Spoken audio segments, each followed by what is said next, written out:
Hello, good morning, Becoming You community. How are you guys today? My name is Visa and I am I'm still apparently asleep. I'm a mindset and empowerment coach, and it is a pleasure to talk to you guys today. So I decided to do a Facebook Live yesterday based on some of the things I was seeing cropping up in my life. And it was causing me frustration. So anytime things are causing you frustration and it's showing up in your world, you always have to look internally and ask yourself, what is it within me that's creating these circumstances and these type of situations to show up in my life? So I wanted to make a video about limiting beliefs because I realized I still have some limiting beliefs. So I thought, why not do a limiting beliefs 101 lesson? So if you are joining me live, go ahead and give me a hi in the comments box. I would love to give you a shout back. But if you don't know, how many of you know what limiting beliefs are? If you're in this group and you've never heard me talk about it and you are completely new to this concept, go ahead and type in new to this. When I first heard the words limiting belief and I heard what the concept was, and how it was essentially limiting my life, it blew my mind. So it was one thing to learn what they are, and then it was another thing to start sifting through them and changing them. And every time I work through one, it takes me personally a while to replace limiting beliefs. It's not like I've become aware of it and I can make it vanish with the magic wand. It doesn't happen that quickly for me. Maybe it will for you. It works differently for different people. But it depends on how deeply ingrained these beliefs are. So before I get into my ranting phase, what are limiting beliefs? What do they look like? What do they sound like? What do they feel like? A limiting belief is anytime you use a reason for not wanting to do something. So it could be like, I really want to work out, but I don't have enough time. That's always been it's one of my greatest limiting beliefs. I really want to have a big impact on this world, but I don't think I'm special enough. I really want to start a business of my own, but I don't think I can get any customers. I really want to follow my passion, but I don't think you can really make money doing that. Those are all limiting beliefs. So anytime you want to do something, but you tell yourself that you are different or you don't have the capabilities to do that, that's one form of limiting belief. Another form of limiting belief has to do a lot with the way you live your life and you make money. So it could be, we're not the type of people who can have a big house and 3 cars. That could be a limiting belief you have.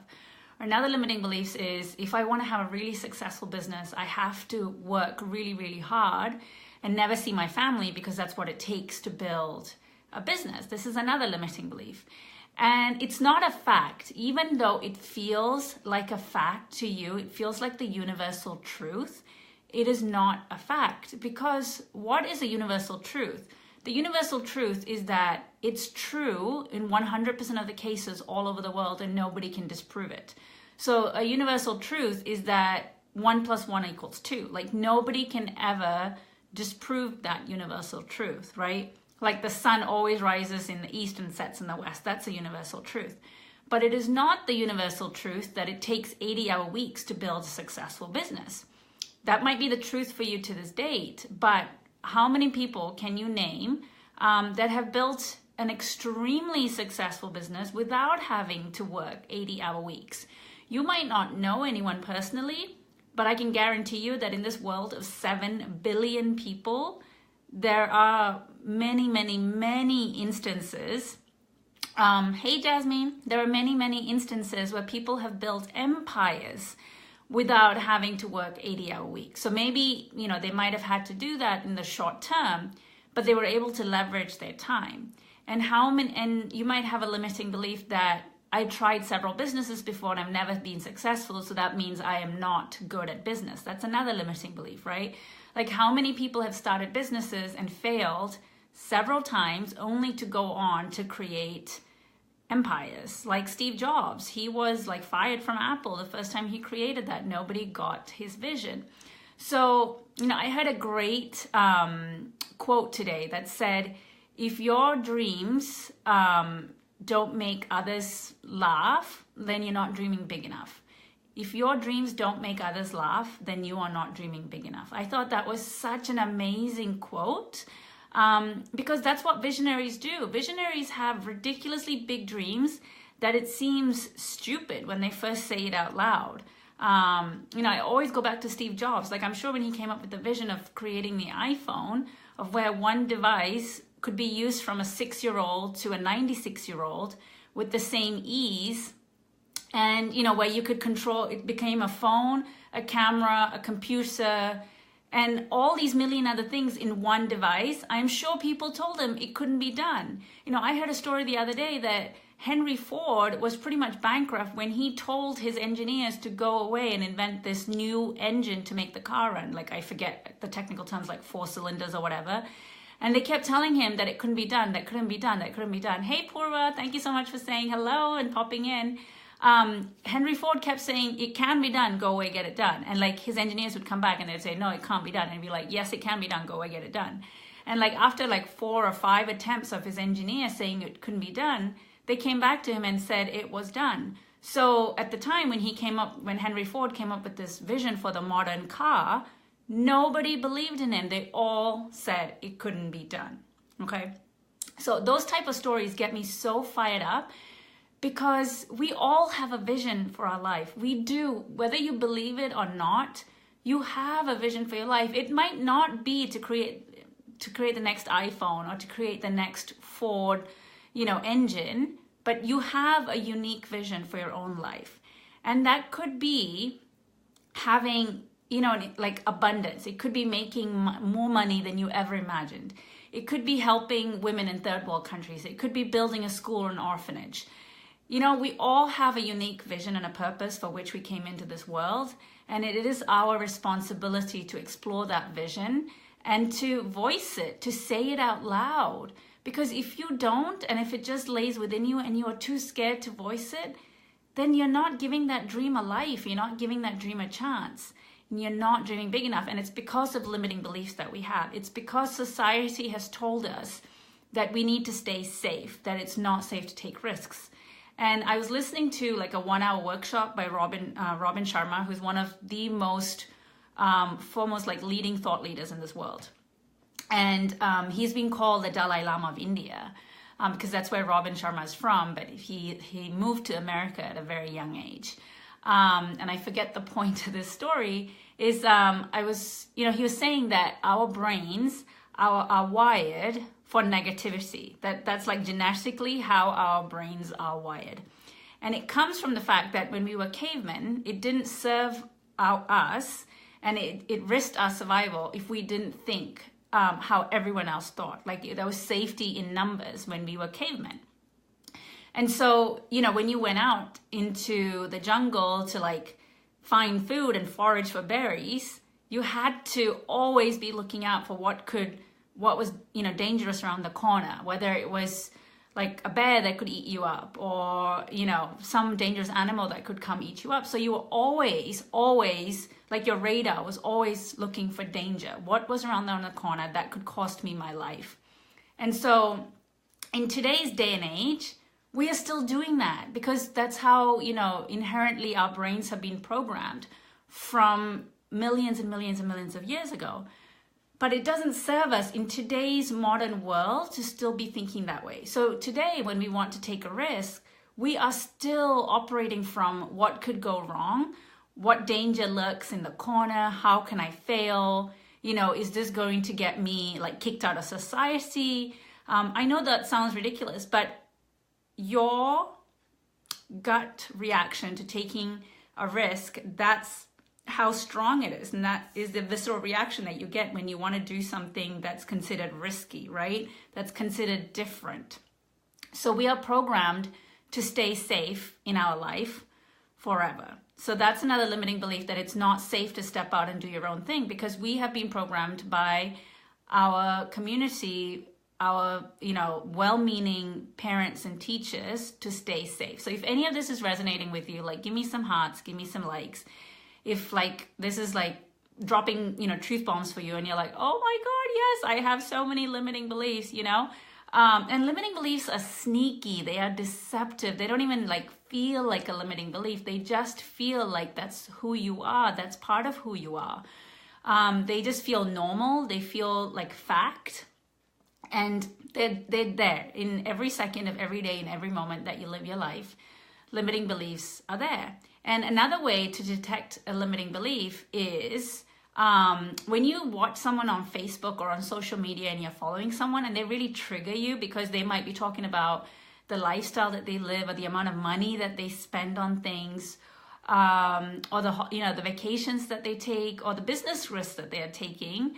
If that triggers you and you're like, who the heck does she think, doing that? Or I can't believe she's so stupid to do that. I can't believe she's idiotic or he's idiotic. Like if you are having those thoughts, then you got to ask yourself, what is within me that's causing this reaction where I am judging somebody? Because that's what you're doing. You're judging somebody and you are thinking that, that they shouldn't be doing that because maybe they're not going to be successful, or how dare they spend that money on something that seems so excessive. So that's another limiting belief that you have, that money should not be spent on experiences or things that are considered indulgent by you.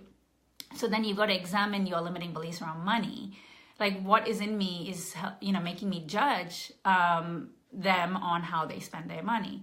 So these are all great ways to basically have your radar open to receiving, to detecting your limiting beliefs. So limiting beliefs are absolutely toxic. That's what it is.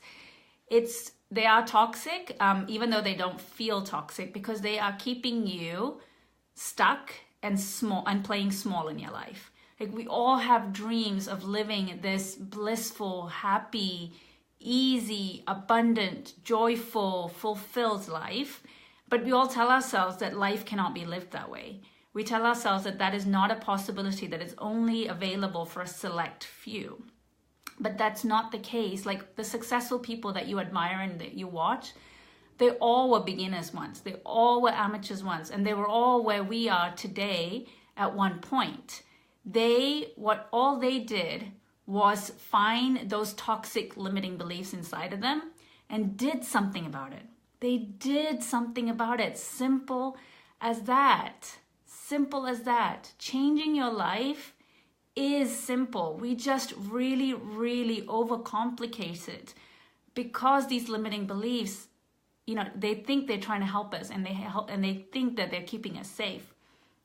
But changing your life is extremely simple.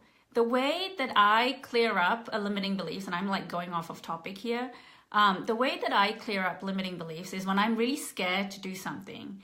Like today, I came up, like I was fired up yesterday when I posted the event. I was like, I'm going to talk about limiting beliefs. Something inspired me to do it. And today when I was in the shower, I was like thinking about, well, what can I talk about when it comes to limiting belief? I feel like I talk about it a lot. So I feel like maybe it's an overexhausted topic of conversation in this group.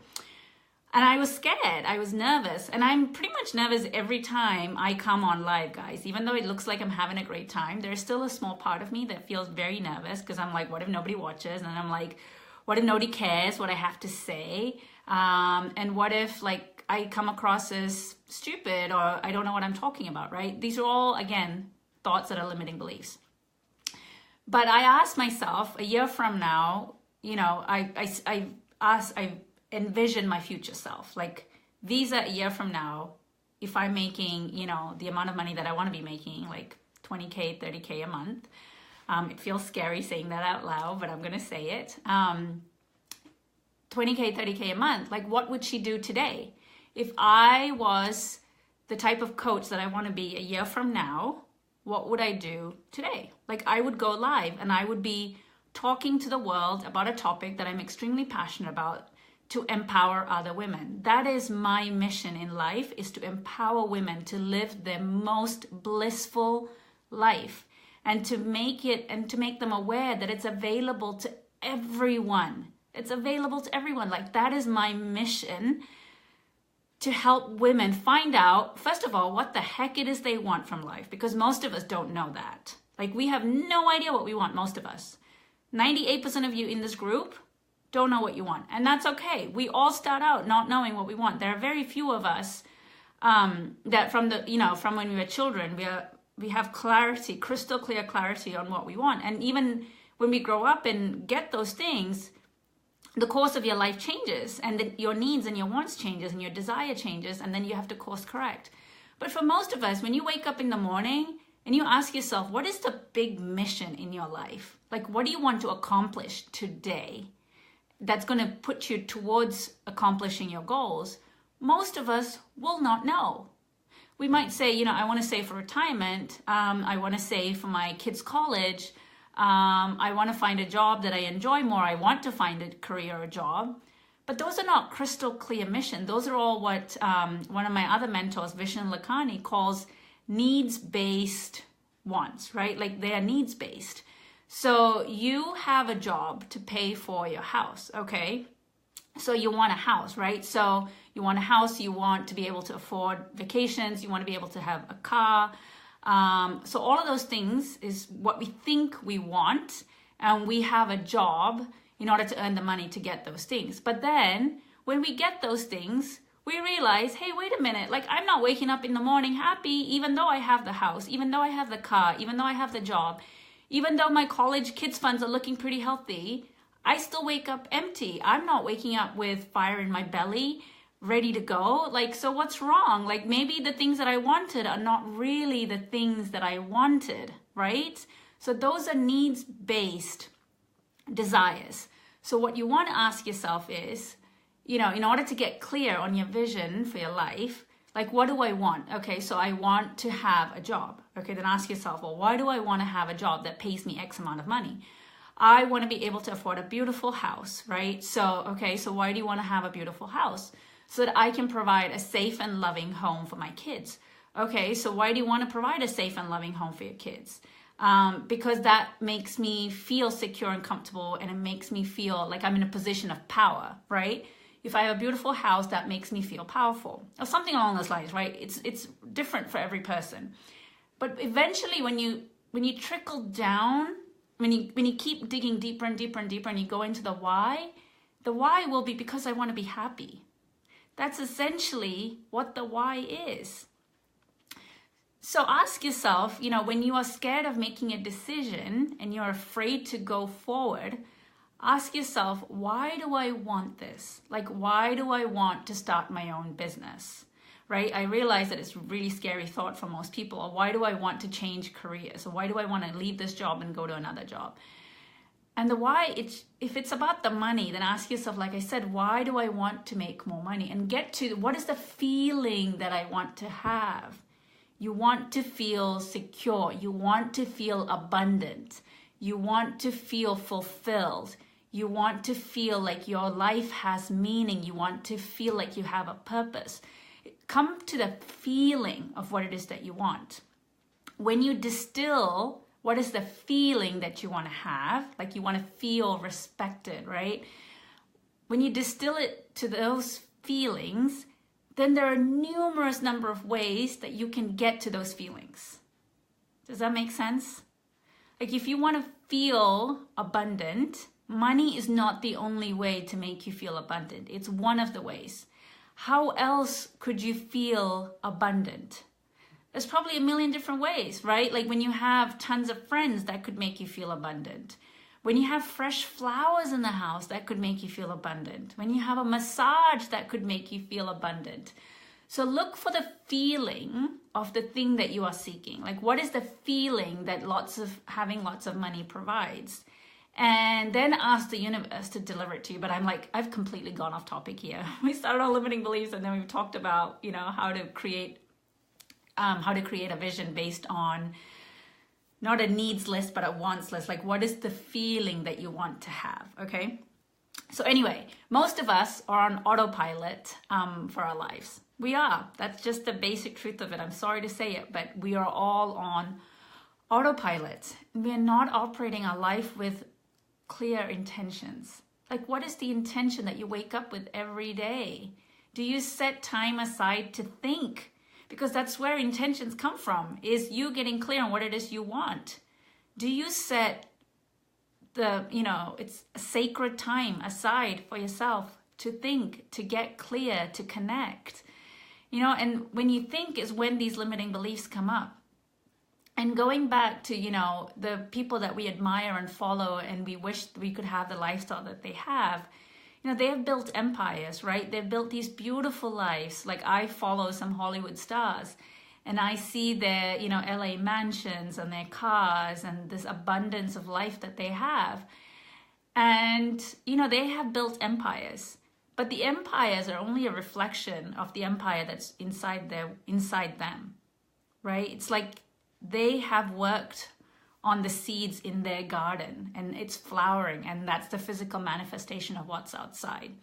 So if your mind is covered in a bunch of weeds and you're not doing anything to pull those weeds out, then how do you expect to have a beautiful garden inside your mind so that then that manifests itself in your physical world? And that's what limiting beliefs are. They are deep-rooted weeds that you pull them out once, they'll probably crop up again. And it's a lifelong work of becoming aware of them, replacing the limiting beliefs, letting it go, and replacing it with something better. And that's what limiting beliefs are. They are toxic weeds that have been growing in there for a long time. And you need to become the gardener to really tend to those and pull those out and replace them with beautiful flowers. And how do you create a beautiful garden? It's through discipline and it's through habits. Like if you have an overgrown garden that the sunlight can't even reach the flower bed, like going in one time with your shears to cut back some of those weeds is not going to cut it. Haha, do you see what I did there? That was a great pun. It's not going to cut it. You have to tend to the garden every single day, right? And so you might come up with the excuse of, oh, I'm too busy to go tend to my garden today. I'll just leave it till tomorrow. Oh, I'm too busy. Oh, I don't have the time to hire a gardener. Like a gardener can get it done for you pretty easily. And the metaphor being I'm the coach. So a little plug for me there. But, if you hire a gardener, then they're going to tell you pretty much what to do and help you get there in a much shorter amount of time. So if your garden is a priority, you can either say, yes, the money and the time is worth investing because I want to have a beautiful garden. Or you can say, I'll do a little bit here, I'll do a little bit there. I'm sure like by the time I'm 80, I can get to the type of garden that I want. Can you tell I'm like so fired up about this topic? Because I've had a lot of conversations with people about different topics, but the thing of like, I don't have enough time, like I don't have, like I don't think I can do this right now, like that. It drives me crazy. Like when I see people's limiting beliefs like cropping up in their conversations and I'm just like, argh! But as a coach, like I can't drag people to get to that place. Like it's a timing thing. You have to be ready and willing to change your life. It's a decision, guys. It is a decision. It is not a magic formula. There is no magic pill. It is a clear-cut decision that you make in your mind that you will not settle for anything less than the life that you know you are deserving of. That's what it is. It's just a simple decision that you make to say, universe, I am no longer willing to live my life this way. I am no longer willing to be stuck in a job that no longer makes me happy. I am no longer willing to be stuck in a cubicle that doesn't fulfill me. I am no longer willing to serve my talent and my skills in a job that doesn't, serve my purpose anymore.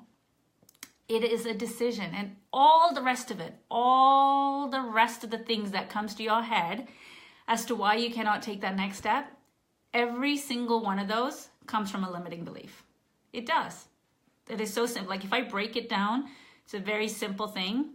That's what it is. Every single excuse that you come up with, it comes from a limiting belief that says that you can't have what you want.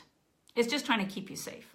So let me make sure that I've covered everything. And I talked about, creating healthy habits, and that's what it is. The people that you follow and admire, all they have done is they have created an insanely good ritual and a routine for their everyday life. And I personally thought it takes 21 days to change a habit, but in today's class that I was telling you about, that I was on, the webinar, new research has come out from the University College of London that says it actually takes 66 days to change a habit. It takes 66 days. So, and this is another beautiful quote by Robin Sharma. He says, the beginning is hard, the middle is messy, and the end is beautiful.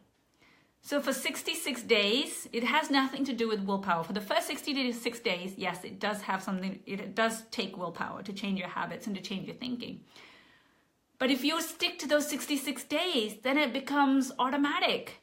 Then your autopilot is now serving you as opposed to keeping you stuck, or as opposed to having like a ton of bricks tied around you, right? When your autopilot thoughts are now affirmations and thoughts that are serving you. Like today I woke up and I went to bed super late yesterday. I shouldn't have. And when I woke up this morning, I was just like, oh, and then immediately I caught myself and I kept telling myself, this is a great day. This is a great day. This is going to be the best day. This is going to be the best day. This is going to be the best day. Like I kept telling myself that like a crazy lady. And you know what? Within like 2 minutes, I was immediately feeling better, even though nothing had happened between me waking up and, me brushing my teeth in those 3 minutes. Nothing had changed except for my thoughts and what was in my mind. And when you can train your heart and your mind to, do a 360 to help you think in a better way, to help you navigate life in a more easy, effortless way, your life like literally transforms in front of your eyes. It literally does. It's amazing. So, it's really simple. It's habit and discipline. But you need to find out what your limiting beliefs are. There's so, they are in every day of every thought of every moment that you have. So if you have any questions, like I'm rambling now, if you have any questions, like type those into the comments box. I would love to answer them. And if you're catching this on replay, go ahead and ask them anyway. And I promise you that I will get back to you. So what did you guys think of this training today? I was so fired up. So if you're on the fence, on the cusp of, do I want this? Do I want to change my life? Well, you are here watching this video, which tells me that you want something to be different about your life. That if you're having a good life, you want it to be a great life, right? Like who doesn't want a great life? And I'm all for being grateful for what you have today. I absolutely am. Gratitude is the number one way you get to happiness. But there is nothing wrong with wanting to up-level your life and blow it out of the water. There is nothing wrong with wanting to create something huge, with wanting to have a bigger mission that impacts the world in a much bigger way than you ever imagined. There is nothing wrong with that. Because that's why we're here. That's why we have been put on this earth, is to serve a purpose that is bigger than us. It's to help mankind. I know that if that sounds big and scary to you, I'm sorry, but that's what you're here for. You are literally here to change the face of this planet, to serve mankind, to serve the humans that are on this earth. So I urge you, if you're on the fence about, do I really want to do this? Will doing all this stuff like change my life? I always ask, like, what have you got to lose, right? Like, what have you got to lose by trying to change and learn and grow? The only good things have ever come out of me learning every single day and pouring into myself. I have never regretted or felt bad about anything that I have done in the last, year and a half of my life, when I have delved so deep into my spiritual growth and my personal development and my learning. Like, learning never leads to regrets, ever. And the only reason the experts in this world that are earning and leading the beautiful life they are is because they became experts at something. They became experts at something, and they were willing to learn and grow and make mistakes. They were willing to look at the toxicity in their life. They were willing to eliminate that toxicity in their life. And you can absolutely do all of this on your own. You absolutely can. And and more power to you if you want to do it. That's awesome. But I wasn't willing to wait. I was not willing to wait and take baby steps over many, many, many years in order to create the life that I wanted. Like I'm like, even my coach tells me today, she's like, okay, my coach goes, you get an idea, and it's like, okay, what do we have to do? How do I get there? Like, that is my personality. If I decide on something, that it is done. Like, I will find a solution. I will find people to help me. I will find books. I will find courses. I will do the damn work. I am not, and I'm stubborn. Like, I'll make mistakes, but I don't care. I will just keep going. And I will never let anyone tell me that I cannot create the life that I envision for me and my family. Like, no way, no way. Including myself. Like, even my own ego gets to me every single day and tells me, you know, who do you think you are? What qualifications do you have that you think you can do this? Like, I look at the Robin Sharmas of the world. I look at Tony Robbins of the world. I look at the Oprahs of the world. And I think, holy crap, like, I'm so far from where they are. There is no way that I can do that. I have those thoughts. That's another limiting belief, that there is no way that I can do that. That is a limiting belief. And, you know, Oprah didn't start out as Oprah. Tony Robbins didn't start out as Tony Robbins. Robin Sharma didn't start out as Robin Sharma. Like, he was told in his school that he would amount to nothing by his teachers. Like, he was told that he would always be swimming in mediocrity because, you know, he was an immigrant. All of these people started out the exact same space that we are in today. They all had the same doubts. They all had the same fears. They all had similar beliefs to us that they couldn't do this. But you know what they did do? Is they changed their mind, and they changed their thoughts, and they changed their beliefs. That's all they did. And they changed their mind. Like, anybody can change their mind, right? But why don't we? If it was so easy, then why aren't we all doing it? It's because we tell ourselves that it's not available for us. It's because we tell ourselves that I'm not that special. It's because we tell ourselves I don't have the time. It's because we tell ourselves I don't have the money to invest in myself. Right? If it was easy, then every single one of us would be living a fulfilled, abundant, joyful, blissful, purpose-filled life. But why aren't we? You have to ask yourself, why am I not living that kind of life? All right, so I guess no questions, but thank you so much for catching me live. I loved doing this video? That's what my son says. I love doing this video. It was so much fun. Like I said, I was so fired up, and I just had this message in me that I had to get out. So if you've been wondering whether this whole coaching thing is the right thing for you, whether I am the right coach for you, my goal in life is to empower women to live their best life, is to help them figure out what it is that they want, first of all, to create a very clear vision for your life. And then I help you get there. I help you remove this toxicity and help you plant a beautiful garden so that you can go help others plant beautiful gardens. Because it just takes one person to change the world. That's all it does. So I'm going to post the link for a discovery call that you can book with me. It's 1 hour. It's absolutely free to figure out whether, you know, coach is what you need at this time in your life, and whether it'll be a good fit for us to work together. So, you know, take me up on the 1 hour free coaching. So thank you guys. Thanks, Purva. Thanks, Jasmine, for joining me live. Bye-bye.